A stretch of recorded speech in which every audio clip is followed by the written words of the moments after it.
L'occasion de parler du compteur EDF espion Linky ne m'aura pas manqué cette année.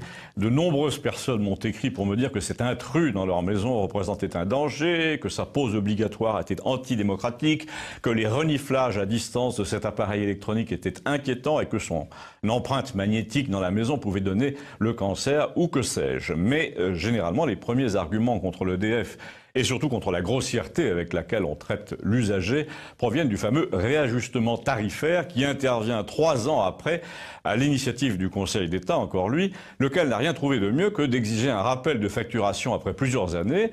Alors vous imaginez, vous allez acheter pour 215 € de vêtements dans un magasin et 2 ans après, vous recevez un commandement à payer du même magasin selon lequel finalement c'était pas 215 mais 240.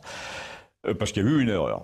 Et là, c'est un chauffeur de taxi qui m'écrit aussi, vous allez par exemple frapper à la porte de votre client le plus fidèle, celui qui vous commande un taxi tous les premiers mardis du mois, pour lui dire que ses notes de taxi vers l'aéroport pour toute l'année dernière étaient sous-évaluées et qu'il serait bien avisé de vous faire parvenir un chèque de 90 € pour combler la différence.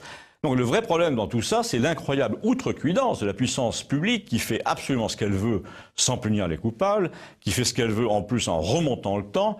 Et pourquoi cherche-t-elle à remonter le temps? C'est en l'occurrence pour effacer une faute personnelle, celle de Ségolène Royal, en punissant tout le monde, donc, alors qu'il aurait été simple de frapper au moins d'une forme d'indignité, au moins médiatique, celle qui jongle avec la crédibilité et les finances de l'État depuis trop longtemps, alors que là, elle est encore en une de Paris Match cette semaine, ça fait un peu beaucoup.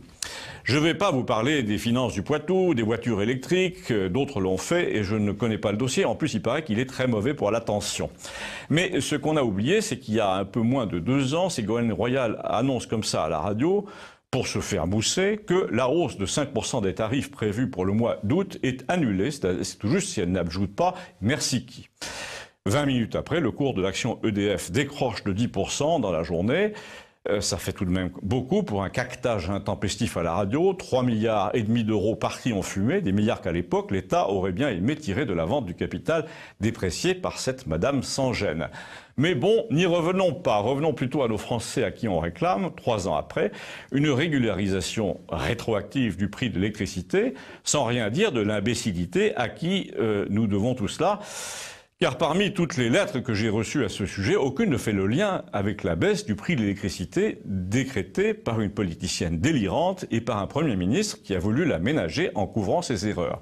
Non, on préfère vous dire que l'arrêt du nucléaire, ceci, cela, on vous parle de choix structurels, d'horizon 2040 et de toutes les fadaises destinées à noyer le poisson, mais le poisson frétille encore, désolé. Nous avons eu, à la tête de l'État, une bande d'improvisateurs ridicules pendant 5 ans, bande à laquelle notre actuel président de la République a appartenu, à laquelle il a apporté son concours de manière directe et sans exprimer publiquement le moindre doute.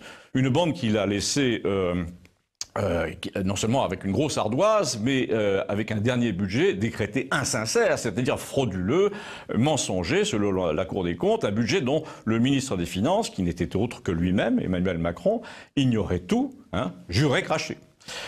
2 ans secrétaire général de l'Élysée, 2 ans aux finances, il ne sait pas qui a trafiqué le budget.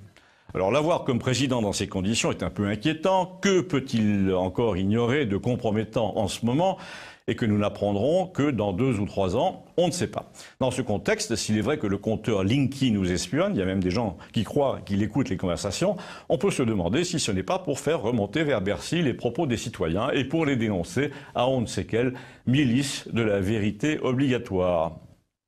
Méfiez-vous quand vous m'écrivez, mais écrivez-moi quand même. Nous sommes peut-être déjà sur écoute.